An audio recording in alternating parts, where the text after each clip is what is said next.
ইসলাম কবুল করার অপরাধে তাদের বিরোধিতা বোধহয় করা হয়নি, তাদেরকে মারা হয়নি, তাদের রক্ত ঝরানো হয়নি। মাসাতুমুল বাসাউ ওয়াদ দাররাউ ওয়া যুলজিলু, শুধু মক্কা নয়, এর আগে যত আম্বিয়ায়ে কেরাম দুনিয়ার ইতিহাসে এসেছেন, দুইজন নবী ছাড়া লক্ষ লক্ষ নবী সবাই মার খেয়েছেন, দুইজনে খান নাই। দুইজনের নাম কি বলবো? একজন প্রথম নবী আদম আলাইহিস সালাম, তার বিরোধিতা কেউ করেনি, তার দিকে ঢিলা ইট পাটকেল কেউ মারেনি। কারণ তখন যারা মানুষ ছিল আদম আলাইহিস সালামের হয় পুত্র নয় পৌত্র, নয় প্রপৌত্র, আমরা বলি নাতি, পুতি, সাথী, লাডি, ব্যাং, ফোস। আদম আলাইহিস সালাম তার 6টা জেনারেশন দেখেছিলেন, 6টা জেনারেশন, এবং এরা সবাই আদমের গোষ্ঠী, আত্মীয় স্বজন। আদম ছিলেন সবাই দাদা দি গ্রেট। কি দাদা দি গ্রেট? আদম আলাইহিস সালাম তো জান্নাত থেকে দ্বীন নিয়ে এসেছিলেন। ফাইমা ইয়াতিয়ান্নাকুম মিন্নি হুদান ফামান তাবিআ হুদায়া ফালা খাউফুন আলাইহিম ওয়ালা হুম ইয়াহজানুন। আল্লাহ জানিয়ে দিয়েছেন। জান্নাত থেকে বের হওয়ার জন্য আল্লাহ যখন বললেন কুল নাহবিতু মিনহা জামিয়া, আদম নিষিদ্ধ গাছের ফল খেয়েছো, আর জান্নাতে থাকা যাবে না, জমিনে চলে যেতে হবে, পৃথিবীতে চলে যেতে হবে। আদম কান্না শুরু করলেন। রব্বুল আলামিন আমার মতো ব্যক্তি, শক্ত মানুষ, ইবলিসের ধোকায় টিকতে পারলাম না, ইনিয়ে বিনিয়ে হাসছে দাসছে সে আমাকে প্রতারিত করলো, ধোকা দিল, আমি ভুলের মধ্যে পড়ে গেলাম। দুনিয়াতে যাব, আমার সন্তানরা সেখানে বংশবৃদ্ধি পাবে, এই ইবলিস তো তাদেরকে আমার চেয়ে বেশি গোমরাহ করবে, আরো পথভ্রষ্ট করবে, তাদের কি উপায় হবে? আল্লাহ জানিয়ে দিলেন ফাইমা ইয়াতিয়ান্নাকুম মিন্নি হুদান। আদম, তুমি যখন দুনিয়াতে যাবে, তোমার সন্তানরা যাবে, তখন আমি আল্লাহ দ্বীন পাঠাবো, ওহী পাঠাবো, কিতাব পাঠাবো। ফামান তাবিআ হুদায়া, আমার পাঠানো দ্বীন, আমি আল্লাহর পাঠানো ওহী, আমি আল্লাহর পাঠানো কিতাব, এটাকে যারা জানবে, মানবে, অনুসরণ করবে, ফালা খাউফুন আলাইহিম, দুনিয়ায় তাদের কোনো ভয়, কোনো আশঙ্কা, কোনো চিন্তা থাকবে না। ওয়ালা হুম ইয়াহজানুন, কবর, হাসর, পুলসিরাত, মিজানের প্রত্যেকটা থানা, প্রত্যেকটা চেকপোস্ট, প্রত্যেকটা ঘাটিতে তাদের কোনো পেরেশানি, কোনো চিন্তা থাকবে না। শর্ত একটা, আমি যেই দিন পাঠাবো এটাকে মানতে হবে। যারা মানবে তাদের দুনিয়া তো চিন্তা নাই, আখেরাতেও চিন্তা নাই। মানতে রাজি আছে? এখন আদমের সন্তান পুত্র, যেটাকে বলা হয় নেক্সট জেনারেশন, এখান থেকেই কিন্তু বিভ্রাট সৃষ্টি হয়ে গেল। এক পুত্র হাবিল, আরেক পুত্র কাবিল। আপনারা ইতিহাস জানেন, হাবিল ছিল আল্লাহপন্থী, বাবা আদমের পন্থী, দ্বীনপন্থী, আর কাবিল ছিল স্বার্থপর, দুনিয়াদার। আমি কি বুঝাতে পেরেছি? এই একদল হাবিল, আরেক দল কাবিল। একজন থেকে আস্তে আস্তে তার ডানে বামে মস্তানের পাশে আরেক মস্তান, এক ক্যাডারের সাথে আরেক ক্যাডার, এরকম বোধহয় জোগাড় হয় না, বলেন? এখন হাবিলের সাথে একদল নীতি নৈতিকতাহীন, আবার কাবিলের সাথে, হাবিলের সাথে নীতি নৈতিকতা সম্পন্ন, আর কাবিলের সাথে ক্যাডার, মস্তান। আদম যতই উপদেশ দেন, হাবিলেরা মানে, কিন্তু কাবিলেরা মানে না। তারপরে এই মানলে মান, না মানলে মানিস না, বুড়িয়ারে কিছু কইস না, কি বুড়ারে কিছু বলিস না, ভালো লাগলে মানবি, আর যদি ভালো না লাগে তোরা মানিস না, কিন্তু খবরদার বুড়িয়ার দিকে ইটা টিলা মারিস না। আদমের বিরোধিতা হয় নাই 100 বছরের জীবনে। এই আত্মীয়তা রক্তের সম্পর্কের কারণে। আরেকজন নবী সুলাইমান আলাইহিস সালাম, তার বিরোধিতা হয়নি। সুলাইমানকে আল্লাহ যে রাজত্ব দিয়েছিলেন, লা ইয়ামবাগি লিআহাদিন বাদি, কিয়ামত পর্যন্ত সুলাইমানের মতো এত বিশাল দুনিয়াব্যাপী এমন রাজত্ব অন্য কাউকে আল্লাহ আগেও তেমনি পরেও দেবেন না। একটা উদাহরণ দিলে আপনারা বুঝবেন। সূরা আনকাবুত, সূরা জিন, এগুলো আপনারা দেখেন। জিনগুতে যে বেড়ারে ডরাইতো, দৈত্য দানব যেই সুলাইমানরে দেখলে নফসি নফসি, কোন ইনসানের এত বড় বুকের ফাড়া আছে এই বেড়া বিরোধিতা করে? জিনগুতেও সুলাইমানরে ডরাইতো। আমি কথা বুঝাইতে পারি না, জবাব দেবেন। দৈত্য দানব, জিনভূত, অশরীরী, সুপার ন্যাচারাল, আদি প্রাকৃতিক দানব তারা সুলাইমানকে একেবারে নতি শিকার। কোন ইনসানের এত বড় বুকের পাড়া ছিল এই বেলা বিরোধিতা করে? সুলাইমানের বিরোধিতা কেউ করেনি এই ক্ষমতার কারণে। সুলাইমানা, আপনারা এইটাও জানেন, সুলাইমান আলাইহিস সালাম একদিকে বিশ্বব্যাপী বিশাল রাজত্বের মালিক ছিলেন, রাজা ছিলেন, সম্রাট ছিলেন। আরেকদিকে সেই জামানার সবচেয়ে বড় উলুল আজম নবী ছিলেন, পয়গম্বর ছিলেন। সুলাইমানের আব্বা দাউদ আলাইহিস সালাম, এখান থেকে কিন্তু রাজত্ব শুরু। বনি ইসরাইল বংশে দাউদ আলাইহিস সালাম, তিনি নিজেও বাদশা ছিলেন। আল্লাহ বলেন, ইয়া দাউদ, হে দাউদ, আমি তোমাকে জমিনের খেলাফত নেতৃত্ব দান করলাম। পড়ুন আলহামদুলিল্লাহ। যেমন ছিলেন দাউদ বাবা, তেমন ছিলেন পুত্র সুলাইমান। সুলাইমানা, ছোট্ট একটা আয়াত, এটার তাফসিরে সব তাফসিরকারক লিখেছেন। বাদশা দাউদ সুলাইমানের আব্বা, নবী দাউদ, তিনি যেসব ব্যাপারে সিদ্ধান্ত দিতেন, যে সকল আইন জারি করতেন, সুলাইমানের বয়স তখন মাত্র 10-11 বছর। পুত্র সুলাইমান, বাবা দাউদ আলাইহিস সালাম যে কোনো সিদ্ধান্ত নেওয়ার ব্যাপারে সুলাইমানকে জিজ্ঞেস করতেন, আব্বু এটা এরকম করলে কেমন হয়? আর এই বাচ্চা সুলাইমান, আপনারা জানেন একটা বাগানের বিচার, ছাগলওয়ালার বিচার হয়েছিল।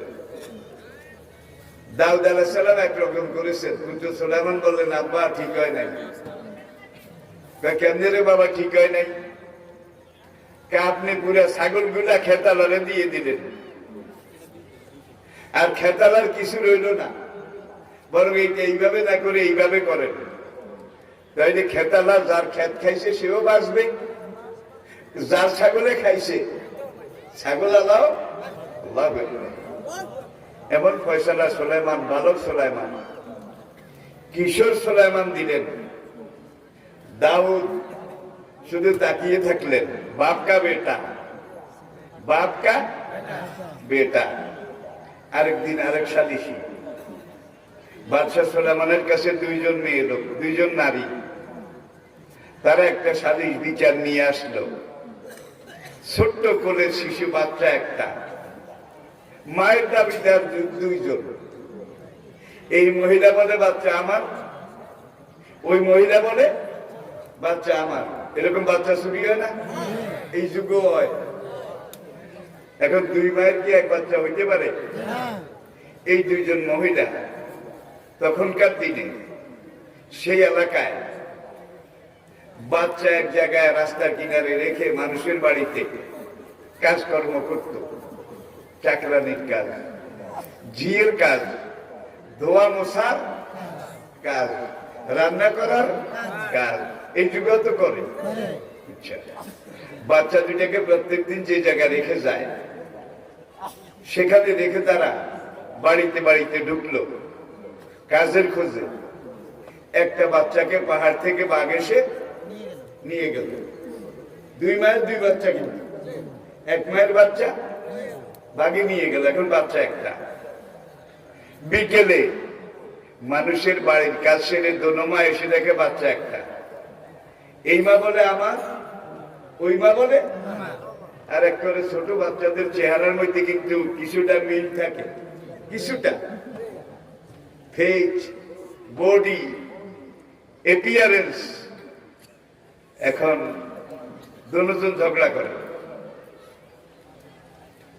বাদশা দাউদ, নবী দাউদ আলাইহিস সালাম তখনকার বাদশা এবং নবী, তার কাছে দুনো মা আসলো বিচারের জন্য। 1 মার বয়স একটু বেশি, আরেক মায়ের বয়স একটু কম। এখন যার বয়স একটু বেশি সে কম বয়সী মায়ের চাইতে একটু ম্যাচিউর, একটু পাকা। বয়স বলে কথা, সে বেশি কাঁদে। আসলে যেই মায়ের বয়স কম, বাচ্চাটা ছিল সেই মায়ের, সেই মেয়ে একটু কম কাঁদে। এখন দাউদ আলাইহিস সালামের কাছে আসার পরে দাউদ আলাইহিস সালাম সোজাসুজি সালিশ করে দিলেন, যেই মা বেশি কাঁদে নিশ্চয়ই বাচ্চা সেই মায়ের, সেই মারে দিয়ে দিছে।